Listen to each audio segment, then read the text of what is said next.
how do you come together for your community? What purpose will you serve for your community so we can be one unit? And it has to be that, because if not, there will not be the change that we're seeking. So that means you're going to have to be the change. You're going to have to get into the fight.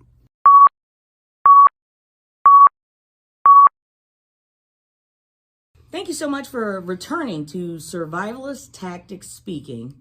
And I have a honored guest again today, Julian Jackman, and he will be a repeat guest for us. But today I just really want to start delving into his background and his own personal mindset change.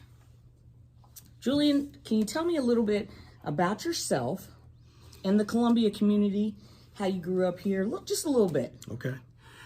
Born and raised, of course, Rockbridge High School graduate. Okay. I'm not going to tell you what class because it'll give my age up. But I love Columbia. Absolutely. I come from an era in Columbia where everybody was involved with the children. When you say it takes a village, back in those days, when you're talking about the 80s and the early 90s, it was a village. Mm-hmm. You know, church supported you, organization supported you. And that's just my Columbia. You know, it was just that kind of town that everybody knows everybody. You felt safe. It was a good, just home to be in. Yes, I'm a transplant to the Columbia community, and I often describe it as a small, big town. Yes. Because people know each other. And I too, even though I'm not from Columbia, I'm in the same age group. I remember when everyone took part in the youth. If something happened at school, your mom, but the neighbors knew too. Yes. And if something happened on the street 2 blocks down, someone was coming to knock on your door. That's right. The village was strong. Right. So you told us a little bit about what gave you impetus to want to work with the youth and provide a change. How do you identify these potential at-risk youth?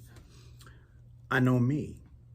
I had to take some time to learn who I am, the man that I am today. Mm-hmm. And during that time, I had to realize you have to get to them young. I have a harder time working with an adult who is set in their ways rather than a child who is learning their ways. Absolutely. So with me, it was, how did I want to be talked to when I was 13, 14? Why did I feel like I wasn't being heard when I was 15, 16? And I took those tactics, and that's what I use when I work with the youth. Now, I have to ask, why, when you said it's so plain and simple, is that so hard for parents to get? It's like you transform into somebody totally different, and you don't remember how you feel just like your parents because we're acting the same way. So do you talk to the parents? Definitely talk to the parents. And, the first thing you got to tell the parents is, hey, we were this age. Yes. We did these things. Because I think so often we forget that. Mm-hmm. Because with a parent, they want their child to be better than them. Absolutely. And I think that's the ultimate goal. That's what's on their mind. So to them is, why are they doing this stuff? Why are they acting like this? Why are they behaving like this? Because they are invested, fully invested. So to them, it's that feeling of, why aren't they doing different? So you gotta meet them where they're at. Absolutely. You got to meet them where they're at. And I think that's the advantage that we have when we come in and we work with the kids that we work with. We meet them where they're at. There is no judging. There is no, telling you how you're going to live your life. You should be doing it. We don't do none of that because we know at the end of the day, the choice is theirs. I'm just going to say, isn't it so interesting how generations, we really don't change too much when we're in those formative years, 12 to 16. We're all looking for belonging. We're all looking for strong friendships, and sometimes we don't know exactly where to find them. That's right. So, and myself as a parent, I've heard myself say things that my parents said, but did it work? Absolutely not. So maybe I should have, you should have talked to me maybe 10 years ago. There we go.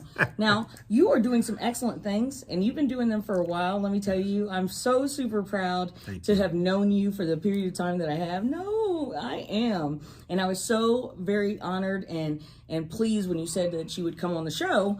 I want to talk about peace, what you have on your shirt today. Tell us about peace. So I'm the executive director of Peace, People Embracing Another Choice Effectively. Peace is just for the community to be able to know, hey, we're going to give you a platform to speak, to unite, to show a force in numbers, right? That's what I saw peace as while I was incarcerated. So I started Peace while I was incarcerated. A lot of people don't know that. So I was forming this probably since 2010. So the thought was there. I started putting it to paper, and once it became, put on paper, as you know, it grows, right? Absolutely. So I would talk it, sleep it, breathe it, walk it, and next thing you know, before I get out of prison, I have this full board, I have this nonprofit that's already going, step right into something that's going, and it started with, which is crazy enough, helping men and women that are coming out of prison. That's like the first niche that we had because that's what I know. And we know what we need. Exactly. So that's where it started was, hey, I got brothers and sisters that are coming out. Julian, where can I get a place to stay? Where can I get a job? Where can I get clothes? Who can help me with my SNAP? Who can help me with my Medicaid? And next, I'm grabbing all these resources and pulling them together and just giving them to people to use that needed them. Now, I want to ask you one more time, in case you didn't catch the brevity of that. This idea came to fruition while you were incarcerated in what year? I started in 2010. I was incarcerated in 2005. Okay, so since 2010, there was an idea brewing inside of this man. Yes. And because he was behind, it isn't always bars, but it always is a gate. Yes. Behind the gate, he knew that there was something more and was willing to put in the work, knowing that you would not be able to go out and make these things happen until what year? 2022. January of 2022 is when I came home. Yes, I was born in 22 into the free world as well. And just another thing for people to wrap their minds around is 22 was just last year. And look at how far. Look at how far. Give us a chance. That's right. And actually, people don't know this. I have, a couple different things that I do, but I also work with academic enrichment for kids. So we want to give back. Yes. So it's all about that mindset. Since 2010, Julian Jackman, within a facility, had an idea. Now this idea, as I'm going to walk into right now, is going to be a community center. Yes. And it's going to be a big deal in this town. So we're looking forward in 2024. Julian, tell me all about it. So 2024. Peace and Hope Center for Youth will be up and running, along with my, I should say my brother, because that's what he is to me, Lonnie Lockhart Bay, who is the Executive Director of Destiny of Hope. We are doing this venture together, so that's why you see Peace and Hope Center for Youth, because we're dealing with kids within the school, but we're finding our organizations also dealing with the family outside of the school. So we needed a place that's going to be safe for our community to come to, talk, get resources, and get the loving that they need. Real talk. Get the loving that they need, and let them know that they have a voice. We hear that so often. We come into a home and we say, hey, what do you feel like you need for you and your child? And the first thing they say is somebody to listen. And it's like, so they're not hearing you? No, I've gone to that school. I've called that school. And it's nothing against the schools. I just think there's so many kids that they're dealing with that you just can't really focus sometime on one individual family. And I think that's hard for them. Let me tell you this. If you have 20 students and you have 1 hour and each of those students needs some help, how much time can you give them? You all do the math. That's right. And I also want to touch back on what you just said about someone to listen.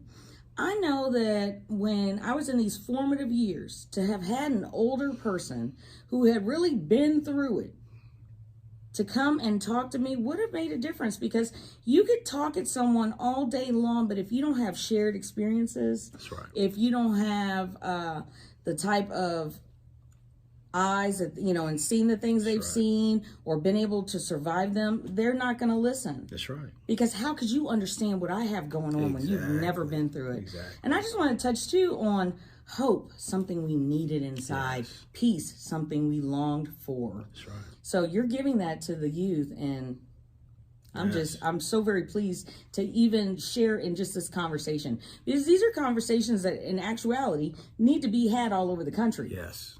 They do. Yes. You know, you want to talk about prison population, you want to talk about at-risk youth, school shootings, all of that. It all ties back to family.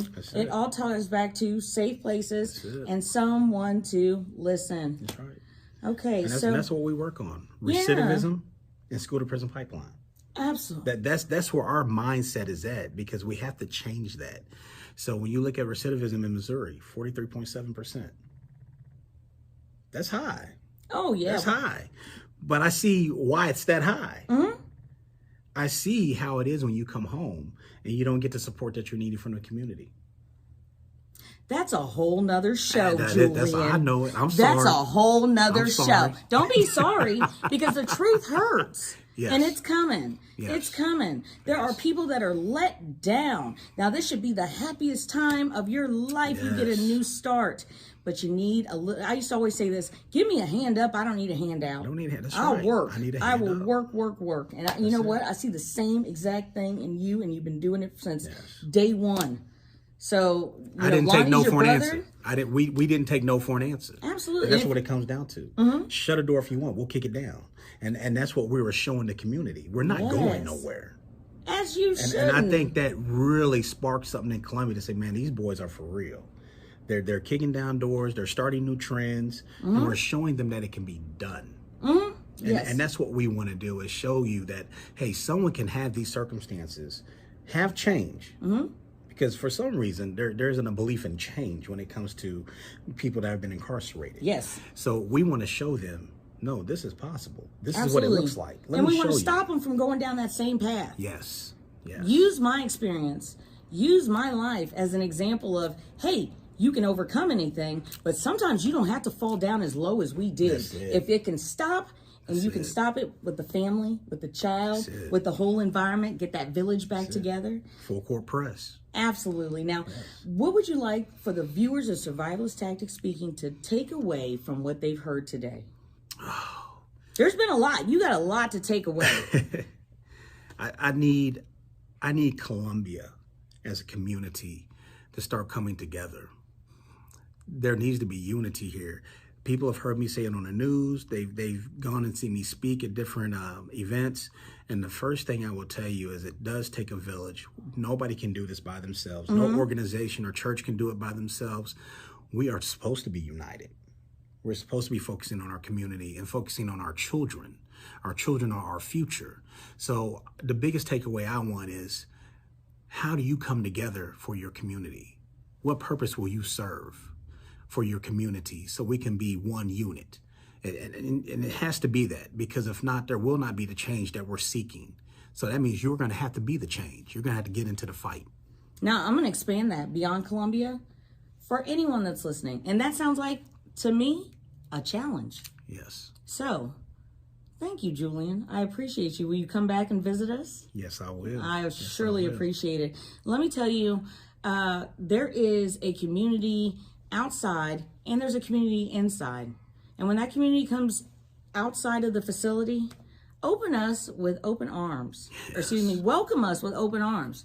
Because we are the people that you want as your neighbor. Yes. We are the people that will check your mail when you're gone, you know? And that village, we're trying to promote the village and the kids not to make the same mistakes that we did. That's it. Thanks so much.